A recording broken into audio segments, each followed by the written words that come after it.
Sometimes you step into what's supposed to be your peaceful new life and you realize you've just swapped one battlefield for another, just with different uniforms. That's exactly how it hit me the first morning in my lakeside cabin, still smelling like pine and fresh paint. Military plaques lined up perfectly on the wall, every rod and reel in its place, and for the first time in years, I was finally letting myself breathe. I'd survived decades of war zones with Delta Force thinking my deadliest enemies were all overseas. But man, I had no idea the real trouble was waiting in the form of a homemade cookie and a clipboard. That first knock at the door, I honestly thought it was just a neighbor welcoming me until Grace White started in on the community standard speech and let me know with a smile as sharp as barbed wire that the HOA was claiming half my lakefront as common property. She actually handed me a folder like she was serving a warrant. Right then I panicked and dialed 911, but trust me, I regretted that before the call was even over. Here's the twist: Grace would wind up making her own 911 call down the line and regret it about 1,000 times more. Sometimes justice comes from the last place you expect. And I guess this is me telling you, drop your wildest guess below where you're watching from, because you never know when you'll need a witness. So I'd spent my life dodging bullets and bombs in places folks can't even spell, but I triple-checked every inch of this property before I bought it. The paperwork was rock-solid, surveyed, double-lawyered, you name it. I was hanging my medals, lining up the family photos, thinking, hell, Rex, you finally made it. You earned this. That lake was as still as glass that morning, and I remember feeling like I'd won something back that I'd lost a long time ago. Yeah, well, let's just say that peace didn't last. Not when Grace White and her so-called legal team, who turned out to be her bar buddies in cheap suits, rolled up and started dropping HOA bylaws from the 70s like they were Supreme Court rulings. She buttered me up with "we respect our veterans," but I saw right through it when she snapped at her surveyor in this icy tone, then snapped right back to community grandma for my benefit. I should have clocked it then. But you know what they say, hindsight's always perfect. She let me know in no uncertain terms that 50 feet of my property, the dock, the shoreline, everything I love most was now community space, and I had 60 days to comply. You ever feel yourself getting played in real time? That's how it was. All that talk about respecting military service, then, bam, ambush. Psychological warfare, HOA style. But what she couldn't hide was that little flash of desperation when she thought I wasn't looking. Nice clothes, cheap bag phone buzzing with "just give me 3 more months" whispered into the receiver. That wasn't just power hungry. That was a woman running out of time. That night, reviewing my security cam footage, I watched her pacing out my dock, snapping photos, measuring angles, not sightseeing but marking GPS coordinates like she was casing a vault. That's when I realized this wasn't about bylaws or neighborly disputes. She wanted something under my lake. Suddenly, the old instincts kicked in. Pattern recognition, suspicion, all that stuff I thought I'd left behind. I'd dealt with recon missions before, but I'd never seen it done by a soccer mom with a plastic badge.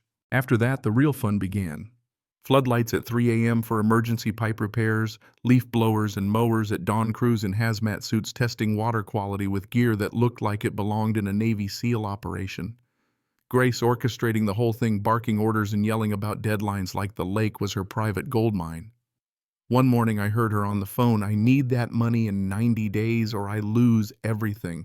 So it wasn't just a power trip. She owed somebody a serious debt.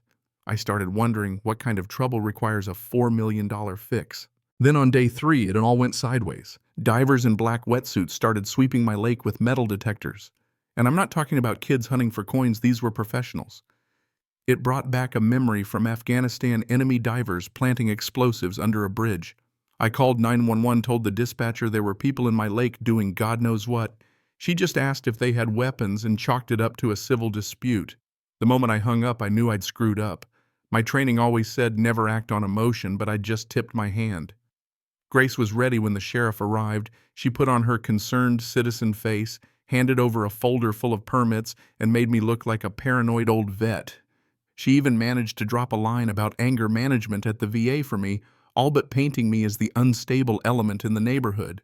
That should have been the end for me, but as I watched them pack up, I noticed they didn't take a single water sample. What they took, though, were sealed containers from the lake bottom. Treasure hunters, not scientists.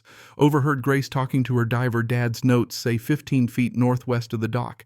Not HOA, not regulations. This was a family secret buried on my land. So I shifted gears. 3 weeks I went full recon cameras, audio, digital sleuthing. My neighbor Eleanor, 72 years old and sharper than any field operative I'd worked with, became my best informant. She remembered Franklin White. Grace's dad used to be an underwater welder, got rich overnight, then had the FBI crawling all over him in the late 80s, but walked away clean. If I ever disappear, Eleanor, remember I buried it where the HOA can never check. It all lined up. Missing federal funds from an old construction project, sudden wealth, and Grace now desperate enough to gamble her life on finding whatever was still hidden under my dock. Meanwhile, Grace was getting reckless, hiring private investigators, tracking my truck, pumping neighbors for information. Instead of fighting it, I started feeding her fake intel, driving to lawyers' offices, dropping hints about lawsuits, making her waste what little money she had on tailing me down rabbit holes. Watching her unravel was almost too easy. Then I got cocky. Called my old Navy buddy Marcus for backup, thinking if I brought in my own divers, maybe we'd beat Grace to the punch. He just said, "Rex, you're sounding obsessed, man. Are you sure you're not seeing ghosts?" But while I was playing amateur detective, Grace was playing 3D chess. She filed a restraining order, cataloged every surveillance move I'd made, paid neighbors to testify against me, and had half the town believing I was a threat. Judge banned me from my own dock for 30 days. Most humiliating stretch of my life, neighbors avoiding me, kids pointing Marcus, even questioning my sanity. Grace threw a champagne party the night I got banned. But in her victory lap, she let down her guard, went all in on the dig, spending her last 50 grand on industrial diving teams, convinced she'd found Franklin's lost fortune. That's when Eleanor called me at 2 a.m, whispering like we were in a spy movie. They found something. Big metal containers. I was helpless, boxed out by the restraining order. I almost quit packing my boxes, thinking maybe I'd lost my edge. But staring at a photo of my old team, I remembered, never leave a man behind. That was my cue to stop playing defense. I called Marcus and told him to wake up. His FBI contact told him I was watching professional divers pull up what looked like millions in stolen federal money. 2 weeks later, I was an official FBI informant, documenting every step as Grace incriminated herself on camera in daylight with a smile. The real masterstroke was the decoy operation. The FBI had me find a fake map, leak it to Grace, and let her break into my house to steal it. Then at the community lake day I'd set up, she made a public spectacle diving for planted treasure, came up with a rubber duck and a note that sent the neighborhood into hysterics, with Grace melting down on live stream in front of local news. Rubber Ducky Karen went viral overnight. It shattered her credibility. But humiliation wasn't the endgame. Federal charges were. While she scrambled for one last payday, the FBI set the sting cameras everywhere.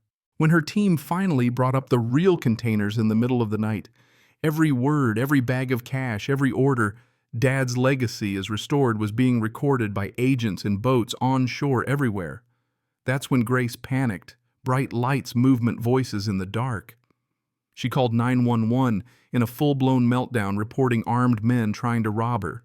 In that moment, she didn't just blow her cover, she gift-wrapped her own arrest.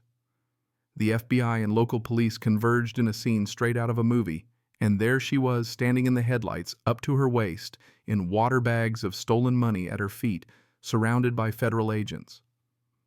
When Grace realized she'd called the cops on herself, the look on her face, man, I wish I could frame it. The irony was sweet. She'd spent months turning my 911 call against me, then did the exact same thing on a federal crime scene. The agents cuffed her right there, and as they led her away, the crowd, my neighbors, the same folks who'd shunned me, stood cheering and recording, laughing about the rubber duck lady.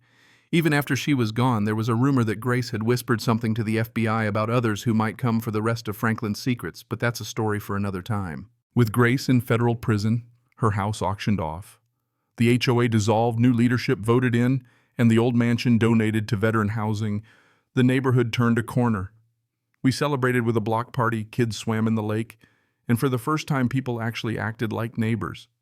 I guess you could call it justice, but I'll call it the sweetest victory I never planned for. Still, Grace's letter from prison, hinting at more hidden fortunes and more desperate people out there, was a reminder the battle might be over. But the war, maybe not. So here's my question. Was I right to fight dirty when the rules were already broken? Or did I just become the thing I was fighting against? Drop your answer below: justice, paranoia, or just survival.